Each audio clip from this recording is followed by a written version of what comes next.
Welcome, everyone. This is Glenda Dawson. I have Moon Girl Sarah Garcia here with us, and you are watching the Paranormal Dolls. We are live to you. We bring this show to you through the Glenda's Magical Creations channel on the Conscious Awakening Network on Roku TV, Amazon Fire TV, Apple TV, and so many other streaming platforms.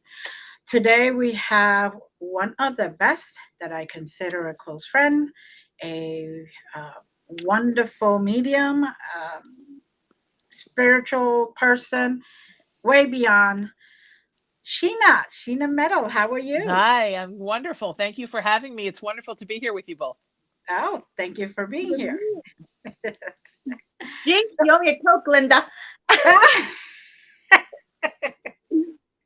Don't worry, you'll have to pay it back. So, Sheena, how tell us about yourself. So we have the audience here. I'm a psychic medium. I'm an energetic healer. I'm an interfaith minister. I've been a talk radio host out of Los Angeles for it'll be 29 years in August. I'm a performing and creative artist, and I'm just kind of feel like this is my service, and I'm here to help and heal as many people as I can. So I do that as much as I can, as often as I can. And that's it. I just kind of stay in service and I wait for the next thing to come. And I say yes to a lot of stuff. I'm also a paranormal survivor. I grew up in a very active haunted house as a kid, a very negative house.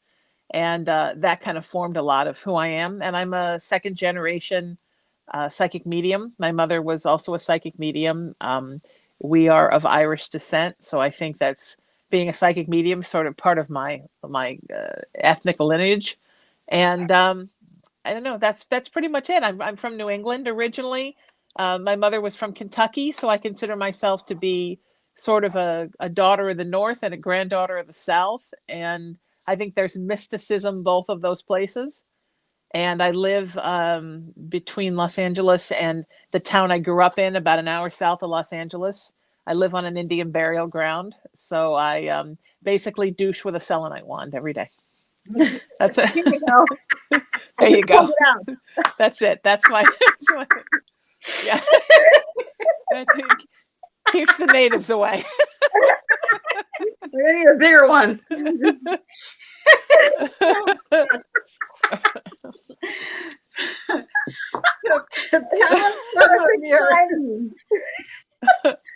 us some of your paranormal experiences when you were growing up. Oh God, that house was just awful. It's funny because my mom later told me when she started talking about being a psychic, which she didn't till I was in college, so we were already in California by then, that, you know, my dad got transferred there and we had done that before. I was born in Connecticut. We got transferred to Chicago. Then we got transferred to Baltimore. And then we got transferred to Los Angeles. So you kind of put a pin in everywhere I lived. So she said, you know, they would take us to like 20 houses a day because you had like 2 weeks to find a house before we got transferred. She said we walked into that house. She felt like hundreds of arms, like doing this, like not this one, not this one. But my father. So of course we went to that one. No. Well, my father, who carried a lot of negativity within himself, of course, fell in love with that house. And that's very common, right? That a person who is either weak or negative or both, as he was both, will fall in love with a house like that. It will almost seduce them. Mm-hmm. And that's kind of what it was. It sort of seduced my father and attacked my mother at the same time. And I sort of just got attacked kind of by proxy because I was there. But yeah, it was a super negative house and anything you can imagine, right? Footsteps walking upstairs when no one was there, scratching behind the walls, cabinets opening and cans of things flying out. The dishwasher flew up from the down position hard enough to knock my mom's kneecap off. And she had to have surgery. And the day she got home from surgery, her crutch flew across the room, landed right on her incision, reopened it. She had to go back and have it redone. Lots of, sleep paralysis with lots of entities coming at you in the night. For my mom, it was kind of a a rapey thing, like the entity case out here in Culver City. For me, it was more just of like being pinned down and suffocated. All the while my dad like, oh, you girls are crazy. There's nothing going on in this house. Years later, after I had made a paranormal documentary, I brought it to my parents to watch at Christmas. My dad was in his 80s by then, and he watched it. And because my dad was an engineer, and he liked robots more than people, when he saw like machines capture the paranormal, then suddenly the paranormal was real. And he's like, oh, when we lived in that house, every night at 3 o'clock in the morning, a Franciscan monk would come and sit on the end of the bed and look at me. And then he would stand up and walk through the wall. But I didn't think it was paranormal. So I think when you don't have paranormal on your radar, Right. it doesn't occur to you something's paranormal. The truth was, even he, as blocked off as he was from all things spiritual and from all things emotional, even he was having this nightly experience there. And then we left, we got transferred here. Every house we ever lived in till we got here, my parents would tear it apart and make it just what they wanted, because somehow they always thought they were going to stay, and then he'd get transferred again. Every time they would sell it for so much more because they put so much into it. We moved here, we couldn't sell that house. Like, it just wouldn't sell. And finally, my parents had to take a huge hit on it just to get rid of it. And last summer, I was doing a guest spot on my friend Andrea Perrin, who grew up in the Conjuring house, has a new show coming out. And I was one of her first guests. And we were talking about growing up in haunted houses. And she asked me to go look up that house. And I looked it up on Zillow. And it was completely overrun with ivy. The backyard was so overrun that the shot they do from the satellite, you couldn't see anything but treetops. And it was literally listed for the same price my parents listed it for in 1980. So obviously it's just been a house that never could sell, never appreciated, and finally now looks as ugly on the outside as it is on the inside. And I think that's really interesting because it's rare, I think, because it was beautiful inside when we left. My parents redid everything, but nobody wanted it. And I think maybe that was almost like, Spirit's way of protecting people from moving in there. But even now today, and it's on a very nice circle in a very nice neighborhood, and all the houses are very nice. And this one, it looks like Grey Gardens. I mean, it looks like nobody's lived there in 150 years. So I think that's very interesting how a place sometimes can just be wrong. And I don't know what can be done for a place that's like that, but it changed me forever. I mean, I sleep with the Food Network on and about 75 salt lamps as night lights. So I don't think I would ever spend the night in the dark again, certainly not alone. Oh, I hear dinging. It's my child has come to visit. I hear here's my little baby. Here he is. Oh. So Hi, Colin. He likes to hug his mama. He doesn't like to be without me. Oh. Such a good boy. I'm so glad he's there. Good. Yeah. So,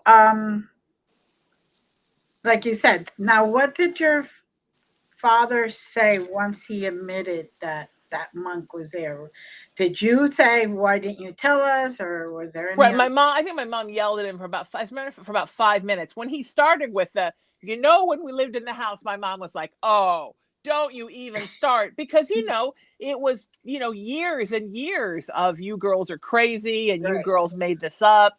No, I don't think he ever acknowledged the paranormal was real. But the interesting thing was he had some of the freakiest paranormal experiences. When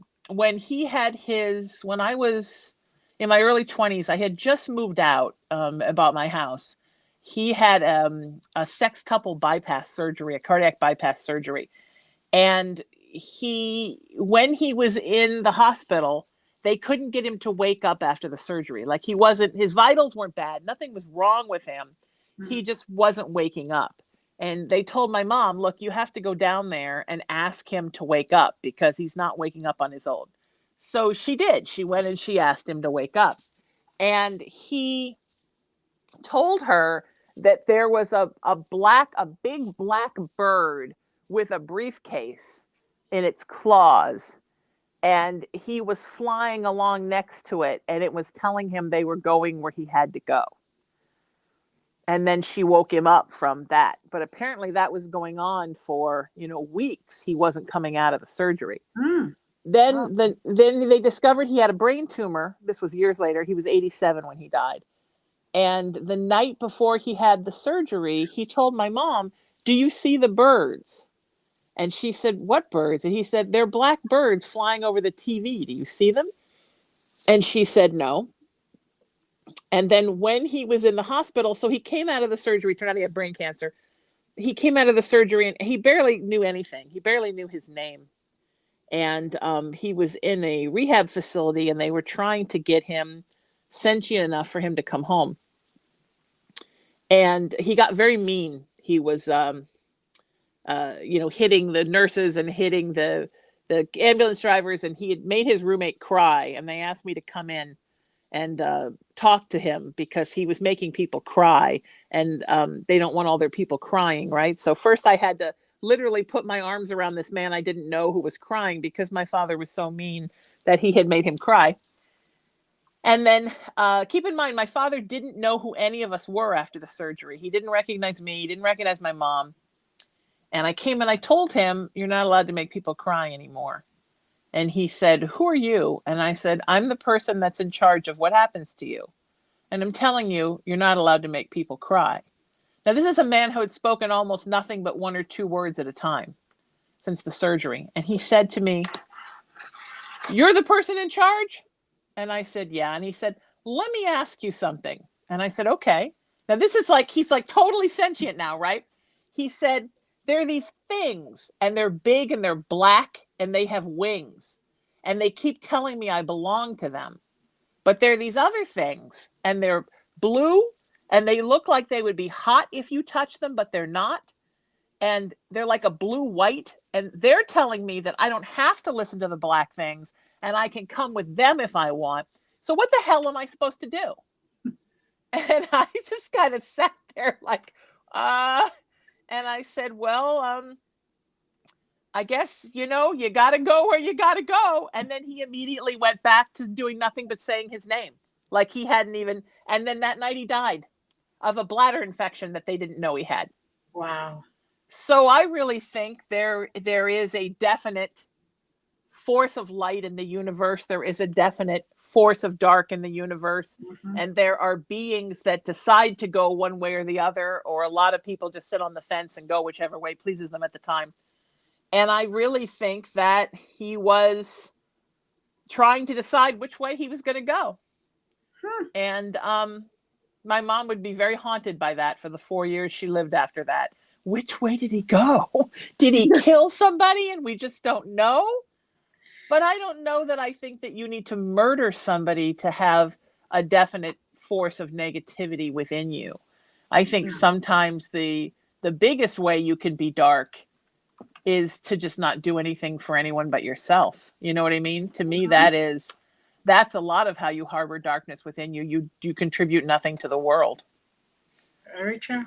But this is somebody who did not believe in anything paranormal. And it was one paranormal thing after another. Once they had rushed him to the hospital because his blood pressure got too low. And he started saying that he was sitting in a cab in New York and it wasn't going anywhere. And he kept saying, "What's a guy got to do to get where they're going?" And then years later, I found out from a friend of mine who was studying to be a hospice nurse that there's a guy who's written a lot of books about hospice, a very famous guy about being a hospice nurse and opening hospice centers. And it's one of the main things when spirits are stuck between life and death. They feel like they're in some mode of transportation and it's not moving. So just all kinds of wacky stuff like that. So for somebody who, I grew up with this father who was a hardcore atheist, lapsed Catholic, there is no nothing, it's only about machines. He had more spooky stuff happen to him. My mom, literally, she told me she wanted me to send her home. I put her in palliative care. She was gone in an hour. There was nothing, no drama. Her soul shot out of her solar plexus and she was done. So maybe there's more struggle if you're not a believer. It's just a thought. Right.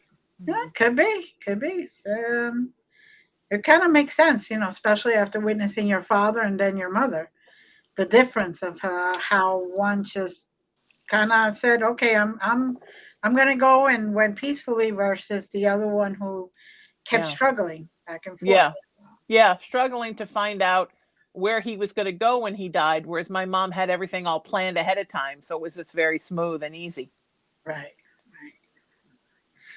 So now I know you said that the first house basically was very active. Yeah. And now you're living in native land. Yeah. Yes. Underwater, below sea level. Below sea level. Okay. Yes. So you have the conduit of the water. Yes, I do. Right. My whole backyard is a pool. So there's more water than anybody could ever want in their life. And then you're native ground. Now, how does that work with the spirits there? Well, I feel them outside of the house all the time, especially at night. Mm-hmm.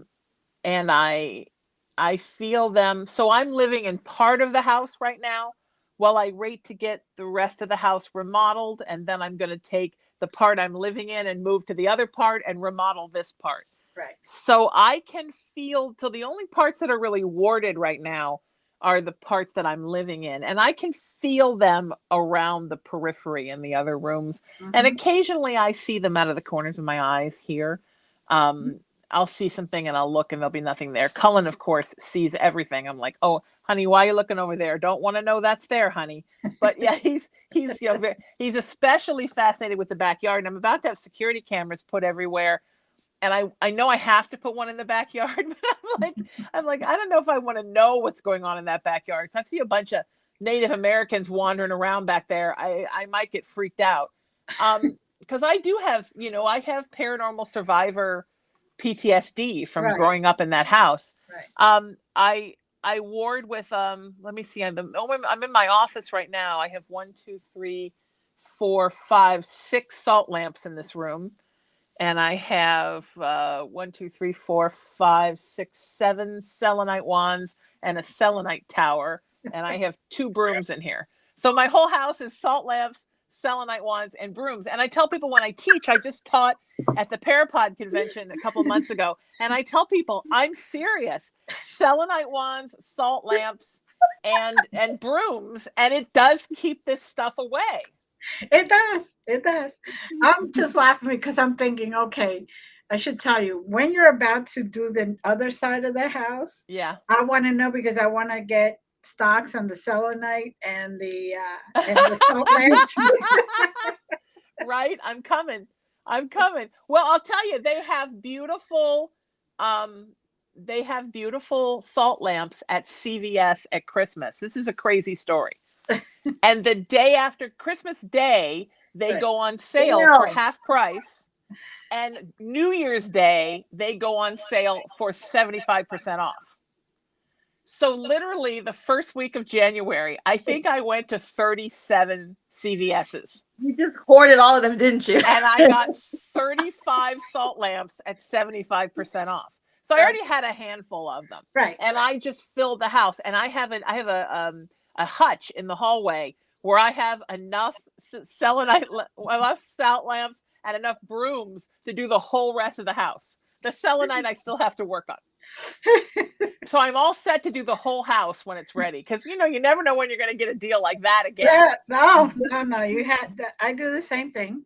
But it's, this stuff works. And people that tell me, like, I'm having sleep paralysis, I'm having visitations. I'm like, why are you not sleeping with a selenite wand right next to your bed or under your pillow or on your headboard and a big old hunk of black tourmaline? Because it helps. Yeah. Yeah.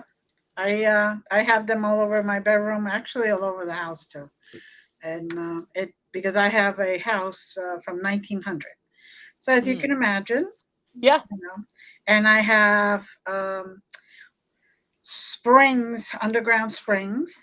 So there's the water conduit section. So I get all kinds of things, and I'm like, no, and then I go right after Halloween and get all the cinnamon brooms from me too. From all the places because they goes on sale then. So, and all over the place, front of the back of the house. So Yep, I keep threatening to mount one over the front door. I probably will after the remodel. I'll get a big one and put it over the front door. Yeah. and then So I've been you're doing the little circle, the little disco balls with all the mirrors Oh, sure. Yeah, Yeah. that's good. in all the windows. So Oh, okay. good. stay back. Reflect that. So you're Yeah. all ready to party. That's it. And it helps. No, the ghosts are ready to party, not Glenda. It's the ghost. Right. Disco ball. Yeah. Well, the way I look at it is if somebody sends something, Yeah, it it's just- reflected. it reflects back to them. So Yes. Yes. and That's a my wonderful- rose bushes, my rose bushes, I have to replace them because of that. So I figured before they get through, because every witch needs a rose bush. Oh, I didn't know that was a witch thing. And I have a giant rose bush at my city house. Yes. And it never occurred. I did not know that was a witch thing. I'll plant some here. Yeah, that's a witchy thing. It the beauty of the flower gives the peace, and the thorns send us the stuff back. So takes the Every hit of rose has a somebody. thorn, baby. Every rose has a I thorn. did not know that. I love that. Okay. I like Savila though. Savila, how do you aloe? Aloe? Aloe, That's how you say yes. it? Oh, Yes, that I have a yeah. lot of Yeah. here. Yes. Yeah. Aloe vera. It- Well, it helps absorb the negativity. That's something Oh, my old place I had a lot just in Yeah. case, it will absorb all the negativity, and that's also lemon trees or lime trees if you have them in your yeah. Those I would love just to have the lemons and limes. Yeah. Mhm. So you are also a talk show host. Sure. So can you talk about that? I've been in radio since August of 1994. I took a radio gig kind of as an accident because I was doing a television show that became kind of popular. And then I got picked up to do a bigger version of it. And I was so excited. Then the Northridge earthquake happened and it destroyed their studio and they canceled a bunch of their programming. They canceled all their new programming, went on hold, and they wound up never developing the channel because their whole studio was a $10 million studio, had been destroyed in the Northridge earthquake. In that time, a friend of mine was doing a radio show in the middle of the night on Sunday mornings, and he wanted to get rid of it because he had a new girlfriend and she didn't like they couldn't go away on the weekends. So he said, hey, take it for a week. They'll probably fire you the next day. But hey, you can say you did a radio show. And I was like, all right. So I did. And they called me the next day to fire me. And they said, actually, we want to keep you and we're going to give you twice as much time. And I knew that first night that it was just what I did. And I have not stopped since then. So I was there for a few years. And then I worked on what was then the Howard Stern station before he went to Sirius. I did shows for that station for 7 years. Then I went to LA Talk Radio for 12 years until COVID. And then I went to iHeartRadio, and that's where I am right now. I'm on Live Paranormal Network through iHeartRadio. I don't know. I love it. I love storytelling. I love people's stories. I love hearing about people. I'm endlessly fascinated by everything and everyone. I love the medium of talking. I love people listening to conversation and learning something, or it making them feel good or warm, or I just love it. I probably will always do it. So I do 2 shows now. I'm developing a third for iHeartRadio and Live Paranormal. And we're moving to a newer platform where we actually tape the shows. We're moving to a newer platform next month that's owned by iHeart. And when we get there, then I'm going to add the third show. And then I do a weekly talk show on Fridays for KGRA, which is on camera, where I interview folks. And it's kind of where my entertainment life, my spiritual life come together. That's called the Sheena Metal Experience. The shows I do for iHeart are Raising the Vibration and Haunted Playground. And then I'm developing a new paranormal show for Parapod Network, a podcast for them called Confessions of a Paranormal Survivor. And then last month, I got asked to develop a show for a wonderful new streaming network that's all over all the platforms. And they're everything. It's movies, it's documentaries, it's music videos. They have a huge catalog that they're developing. And they started in September of last year. They already have 1 million internet, a million exclusive subscribers. So I'm developing a show for them that's going to start the end of June, and it's called Messages from Spirit. And basically I'm actually going to bring like everyday people onto the show with me and read for them, which I've always wanted to do, a show like that. So this one is enabling me to have the platform to do that. And I'm super excited about that. So Sounds wonderful. Congratulations. Thank you. Yes. And it sounds like you're keeping yourself very busy. Oh, Yeah. right. Things just keep coming. Yeah. I just keep getting things coming, and I just keep having more wonderful people come to me and ask me to do things. And I believe in the art of saying yes, you know. Mm-hmm. I love to collaborate with people. No. Yeah, I'm just not there yet. I'm all about the saying yes. No, I love to say yes because I look at it as an opportunity and to give more healing to everyone. We do these type of things so others can understand that they're not by themselves. Yes. Or that, other people had similar experiences, that it isn't that they're crazy, that it isn't that they should be locked away or anything like that. And it's very important. I agree. Very important to get the community to understand that we have all experienced things. It is now time to actually know that you're not alone. Yes. Yes. And people like, do you sleep? Do you do it? Yeah, I see my friends, I sleep. I have a very thriving spiritual practice. I see a lot of clients. I don't know. There's a lot of hours in the day to fill, right? Why not fill them helping people? Mm-hmm. Very good. Very good. So, what else would you like to tell us? What else? What else would you like to know? I mean, I'm loving the magic of living at the beach. Mm-hmm. I grew up here. I loved living here, but I moved to LA because there really wasn't an art scene here, and I was an actor and a writer.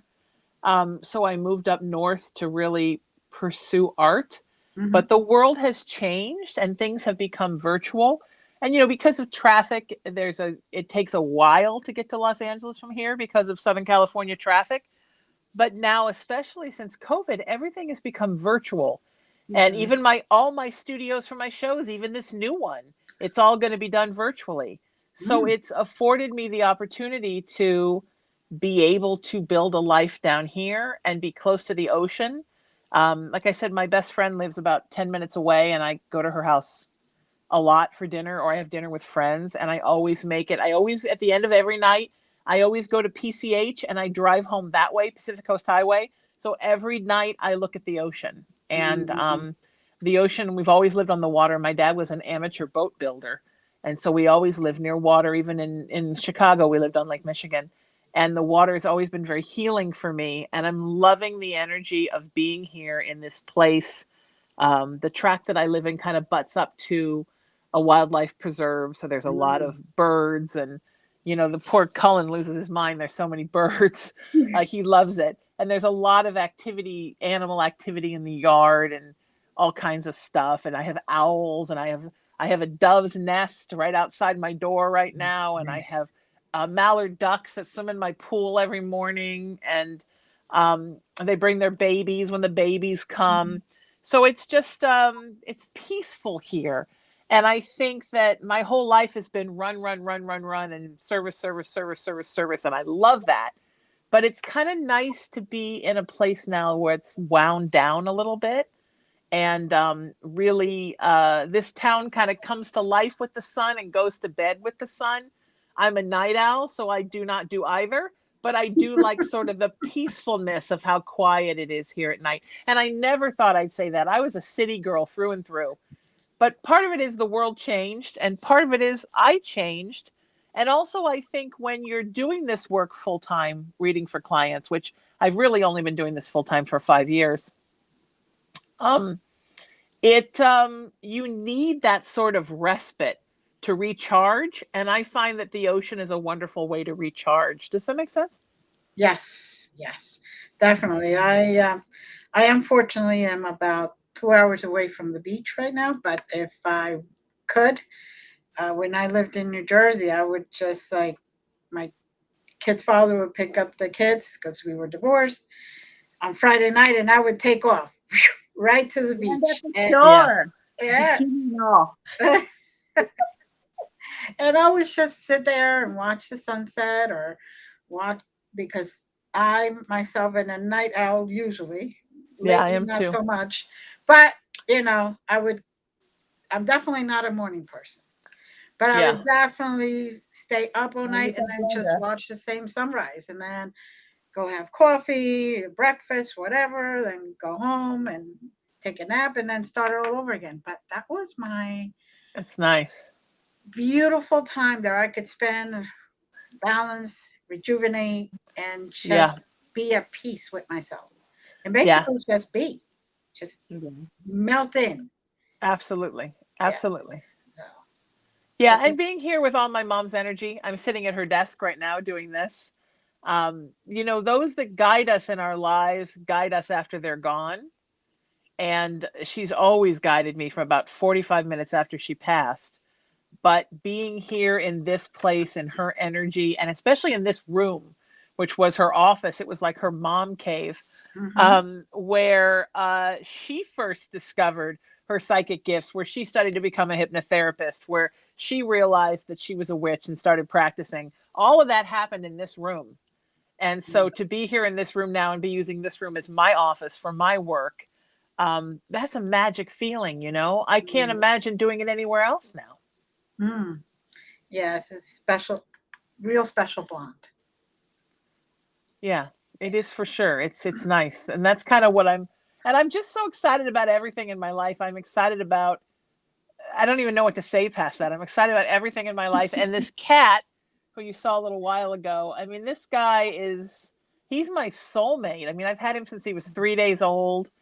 And, when he was 3 days old, he was about like that big. He kind of crawled up and put himself right here over my heart and went to sleep.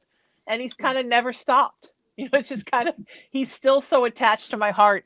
And it's so wonderful to do this work with him. So my last one, Molly, she died a couple of years ago. She was 18. She was a Scorpio. So she was super psychic, but, hated everybody but me, like Scorpios. And, she was very psychic. Like she would chime into readings and answer questions when people asked them. And it would get to the point where clients would say like, well, I want to hear what Molly thinks. And I'm like, Molly's napping. Molly's in the cat box. Well, can I wait till she gets out?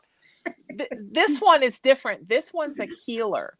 So I do live psychic broadcasts 3 days a week where I just read for folks on social media. And he comes up and literally his energy heals people.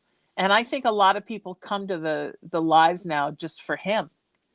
So it's wonderful. I'm sorry? He's the star of the show.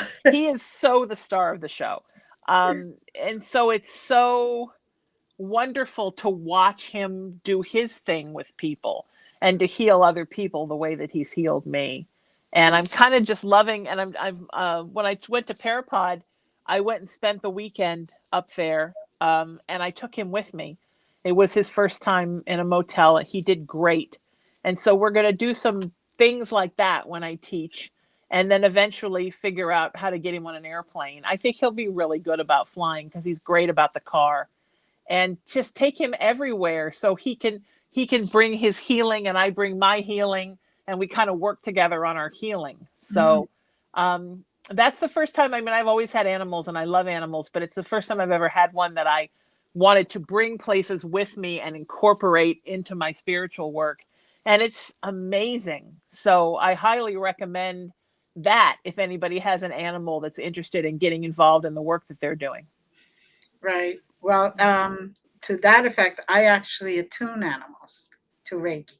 Oh, beautiful. Yeah, because a lot of people do have like service animals or animals that they take with them all the time. Right. So I attune them to the Reiki, and then they could feel the difference when they are down, when the animal reacts to them and gives them extra healing. So Sure. it makes complete sense to me. Yeah.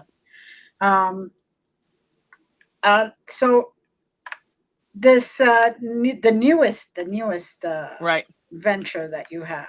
Uh-huh. Have you thought of how you're going to bring that into play, or just? Yeah, I'm working with my producer on it now. I think basically it's going to be a little bit of I'm going to give a little bit of a spiritual talk at the beginning, Mm-hmm. something that's on my mind in the world of spirituality or psychic stuff that's, I think, an interesting thing to share with somebody. I have a nonprofit, which is called raisingthevibration.org, that I founded to carry on my mom's teachings after she passed in her honor. So I always talk a little bit about vibration raising. As an interfaith minister, I talk a lot about one human family and how basically we're all interfaith because it's what everybody believes mixed Mm-hmm. together into one earth. So I'll talk a little bit about stuff like that. And then I'm basically going to line up folks to call, let them know they're going to be on camera, and just put something out there to my clients and my viewers saying, hey, who wants to be on the show? And pick some folks every week and then let them come on and ask their question. And then I'll have a little bit of time, not just to answer the question, but also to kind of work through some stuff with them so that they hopefully get a little bit of healing out of it. I'm not a big fan of, look, I understand it's part of the business. I don't know how the two of you feel, but I'm not a big fan of the dog and pony show. Like, I'll do it. I have a client. She's been my client for like 5 years. And she always says to me, like, what did you see about what happened last night? And I'm like, look, I can play that game where I have to give you the answer for everything. But if you're really coming to me for healing, isn't it a better use of your time for you just to tell me what it is you want an answer to? So I'm not a big fan of just that, like, cold, like, I can do it. I can do all the parlor tricks, but I don't think it makes for as interesting of a show as somebody comes to you with a question seeking help and healing. Mm-hmm. And then I can help get the answers, speak to the person they want to speak to, or speak to spirit about them, and then help them work through what they need and get a little bit of healing, and everybody goes away a little bit healed. Yes, that sounds the right way to do it. Definitely. That interests me a lot, because I think that people don't realize maybe that a lot of folks come to psychics not just to get questions answered, but really to get healing in their lives. And that as you're speaking with them on the phone, you're kind of low key sending healing to them, right? Mm-hmm. Mm-hmm. Yep. That's what I always say when my clients come for readings. Remember, I don't always tell you what you're looking for, but I do give you what your higher self tells me that you need. Exactly. You can't always get what you want, but you almost always get what you need. Exactly. Exactly. The Rolling Stones never fail us. Yes. But that's very true, right? And right. it's a lot of times they ask the same questions over and over again that aren't really benefiting their healing. And I'll answer those questions, like, when is he coming back? I'll answer those questions, but sometimes you have to think of, like, what can I change within myself to make that situation better, either to help to bring him back or to realize I don't really want him back by making the changes inside of me. Right. Perfect way of putting it. So I try to help people with that. We do get sometimes stubborn clients, Yeah. Oh yeah. That, or I've had clients where, I guess they hear word of mouth, so then they try to put a block. I can still pass the block, doesn't matter to me. But Sure. My point with that is, then they're like, oh my gosh, okay, she knows. They're like, you do yourself a disservice because you're paying me for a service. Yes. So it's like, do you want me to know, or are you trying to test me? Because we can do that too if you want. That's fine. But then when that happens, you're going to be disappointed because I was able to break that wall, which I do. Right. And then, and then what? For what? Yeah. But what a waste of your time. I mean, if you call me and you only have a certain amount of time for your reading and you're like, okay, I met 5 guys this week. Can you describe each one to me? Yeah. But isn't that sort of a waste of your time? I mean, but some people just want to do the tricks, right? Because they're always testing you. No matter how long they've worked with you, they're still testing you. And I try to help my clients move past that mentality, because I think putting up that wall, that block of, well, how can you show me it's not all a bunch of crap? I think in life that carries over to your personality, and you find you're not getting a lot of things that you want in your life because you're not open. You're always putting that wall up. You're always trying to make spirit, God, prove to you why what they're doing is right, but they don't have to prove anything to you because they're higher power. So it's so much better just to live open and let things come than to play this constant distrust game. Yes, definitely. Because not only does it waste time, but it also puts a negative already vibration. on the reading. Yes. Already Yes. With negative.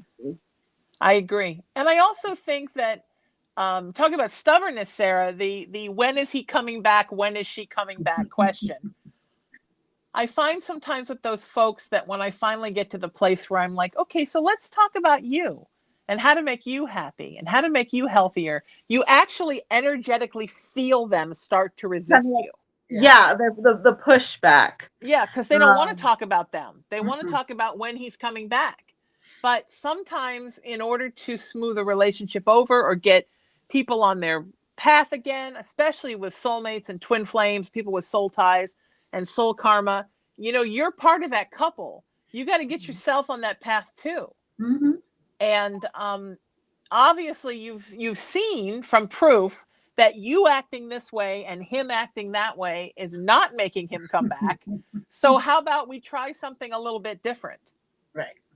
But the couple readings, those I'm like, I'll do them, but I don't want to do them because there's always some truth that comes out. And I tell them, look, if we're going to do this, I'm just going to be real with you because I don't like to lie. If something comes up that he's doing something or you're doing something, this is what you paid for. You said you wanted a couples reading. So just be prepared for that. Yes. So yes. But I'm like, but then you're like kind of like, oh God, this is gonna cause a problem, but they paid for the service. Oh well, this is what you wanted. Here it is. Yes, so. Exactly. Yes. Yeah, 100%. Yes, it's 100% true. And they don't understand sometimes that you'll tap into a spirit for a timeline of when he might come back. And then that timeline can shift. Well, timelines shift, right? Spirit shifts. And also sometimes people have free will and they decide not to honor that timeline and they shift it. So people that think that they're going to come to you and you're going to give them a concrete day and time, and that's going to be 100% the day and time. Well, that's not how the universe works. And you know what I mean? And if I could honestly do that, I would get lottery numbers and go to the horse track and get numbers. And I would just be a gazillionaire and just hug people for a living. There you go. I actually have taken the thought of and the hard line of not doing couples, because the last couple I did do was Valentine's Day, and they wanted a couples reading, and I was like, this doesn't feel right. This just doesn't feel right. And I kept trying to push them aside about that and change their mind. I even offered, for the price of, don't worry, but I have to do you separately. Well, the guy was hoping to have a child by a year or two. She had gotten her tubes tied and was fooling around. So I'm like, how do I say this? There ain't no beta coming. Yeah, no. So I was like, no. After that one, I was like, no more. I don't care what it is. Nobody's ready to really hear the truth. Yes. No, they're not. When you're doing a couples reading, they're not. And that's why I do a disclaimer. I'm like, look, I'm going to say whatever comes out because I don't like to lie. I'm not going to lie to you. I'm not going to sugarcoat it. If you want it, you want to do it separately. And, sometimes it can get uncomfortable, Glenda, as you know. And I'm like, look, this is what it is. Oh, you're talking to somebody else? Oh, what? You wanted the truth? Here it is. Yeah. It's hard. It's hard to know how truthful to be. It's hard. It is. It's hard. It's and the kind of things people want. They want their death date. They want to know when their mom's going to die. They want to know when they're going to, sometimes they're not even with the guy yet. They already want to know the date they're going to break up forever.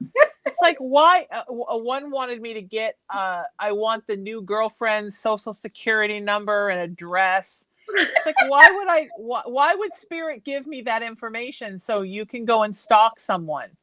Why would you get your mother's death date right there? If you know when your mother's going to die, you're going to treat her totally different. You know, why would you want your own death date? I don't want my death date. No. That's okay.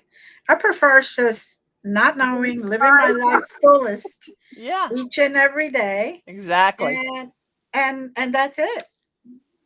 There's no need. 100%. I know when I have been given the gift of knowing when people are going to die. So if I see somebody within their 6 months prior to the death, I already know.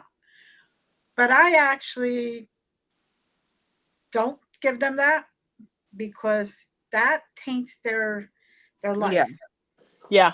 Right. Yeah. Well, I guess that because we've been talking about working on some stuff together, I guess that means I'm not dying in 6 months. So no, that's a relief. No, you're not dying in 6 months. But it's not going to start anything with anybody who's on their way out. So that's a well, that's maybe I just, it's good news.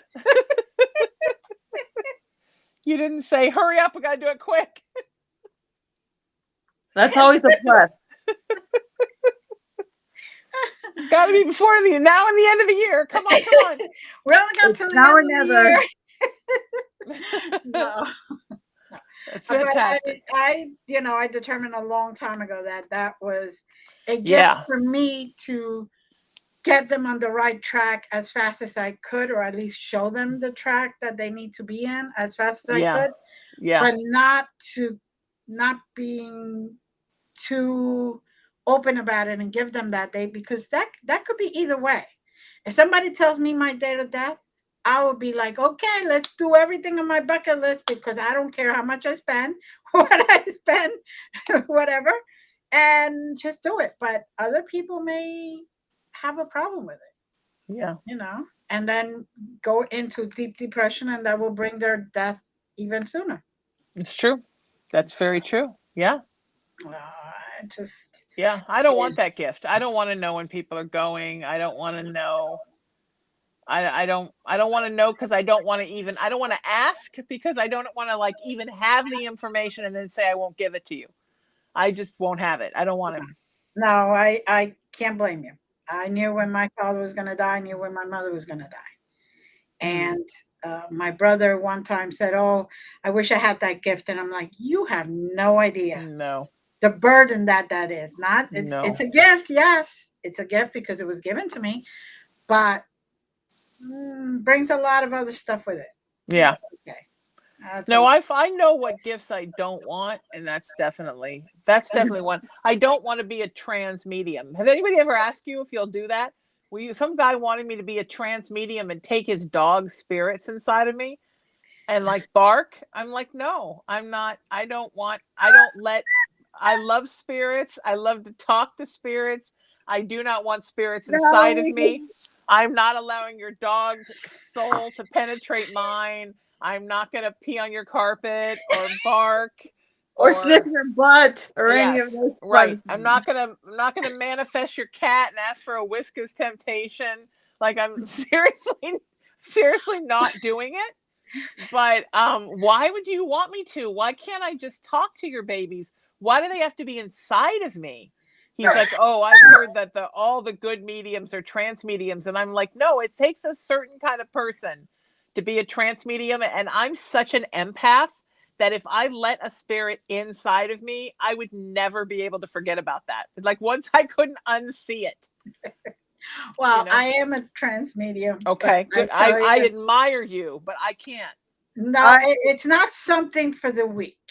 No. Because you have to set the boundaries for spirit, and you got to give them even a time limit because you got to make sure you got to get them out.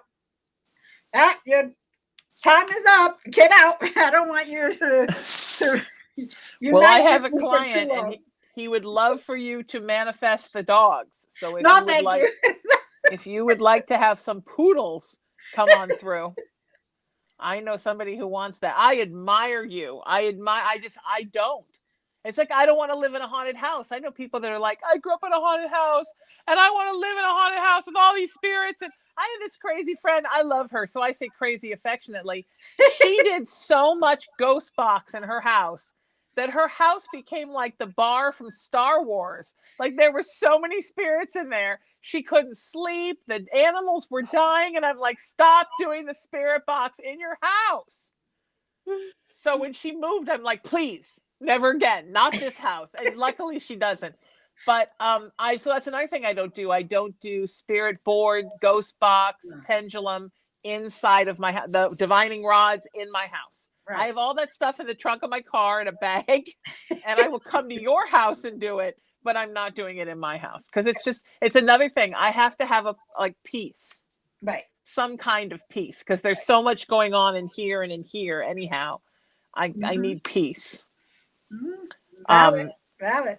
But did you guys do that? Do you do Ouija board in your homes? I don't do Ouija boards. I Okay. cannot stand Ouija boards. I take everybody's Ouija boards, and if I could, I would burn them and bury them. But because, you know, even when you're a teenager, everybody gets into, oh, let's see what it is. And they open that portal. They don't know how to close it. And it isn't always Auntie M or Grandma D who comes through that. And that creates a whole other mess and problem. But I don't work with Ouija boards. It's usually a super creeper. I always say playing the Ouija board is like taking off all your clothes and going into a bar at 2 a.m. and saying, who wants to have sex with me? Like, you're going to get takers, but who are you really going to get as the takers? Right. So when you open up the board and say, does anybody want to talk to me? Oh my God, every celestial freak from here to Jupiter is going to show up. But are those really who you want to talk to? Sarah, what about you? What do you think about this? Well, I love divination work. I practice all types of divination work. The only problem I have with the Ouija board is people don't properly use them. So it also gives them a bad. So here's the thing. If you're going to use them, to me, that's fine. Each his own. I use a Ouija board, but a lot of the times when something bad happens because of the Ouija board, is because you're not using it properly. You're not supposed to use it alone. You're not supposed to put your hands on the front head. You're supposed to say goodbye. Some people leave it open. You have to be precise of who you're asking to come in, not just anybody or anything, like you guys were saying. Right. I don't mind it. Like I said, I like doing different forms of divination. It's fine with me. My only problem with it now is my dog, because I have my dog now, and I just don't want to have things open for him because I have to go sometimes. And I go to the store and go this or that, and I'm scared of leaving him alone. And if something bothers him, so with the haunted dolls, I have too. And we talked about that on your show that I just did with you. Yeah. There's one in particular that he's really scared of. So I'm thinking about getting rid of that one just because of him. You know, my sons, they're used to all this crazy, wacky stuff. They know what's up. So, you know, they have experiences. They come to be like, oh my God. I'm like, all right, okay, well, you know, we'll work on it. We'll do something. But the dog can't tell me anything. So that's what he'll bark at it. But, you know, I'm concerned for my dog. But yes, do I use divinations? Absolutely. Yeah. But again, you have to know how to use them properly. That's exactly. And I love them. I love using them. I just don't want to do them in my own home. And even the paranormal stuff, I'm all about Ovulus and the ghost box and everything, just not in my house. And one time, because I collect pendulums, and one time I got my first pendulum at Waverly Hills Sanatorium in Louisville. My mom grew up in Louisville, interestingly enough. And I had just gotten this pendulum, and I started holding it to look at how beautiful it was, and it started spinning. And all of a sudden, it started telling me that it was my mom, which was weird because my mom and I are in contact all the time. Like, I don't need a pendulum. Right. She's like constantly over my right shoulder, like blah, blah, blah, blah, all the time. And all of a sudden it started saying things, and it was spinning. It started spinning really fast. And about 5 seconds in, I'm like, this is not my mom. And I shut the thing down, and I'm like, not in my house. Right. Not in my house. I can't. So I love them. And I have them, and I have, like, I just got for my birthday this really cool, like, it's like a holder for them. It's like where you can display them. Right. It almost looks like that ride when we were kids at the carnival that had the swings. It looks like that. And I love it. I love this. So I can't wait to bring them all down from the other house and display them all. But Right. I don't open anything up. I don't open up a hole in the veil and start trying to use them in my house. Right. Because I don't want any scragglers here. No.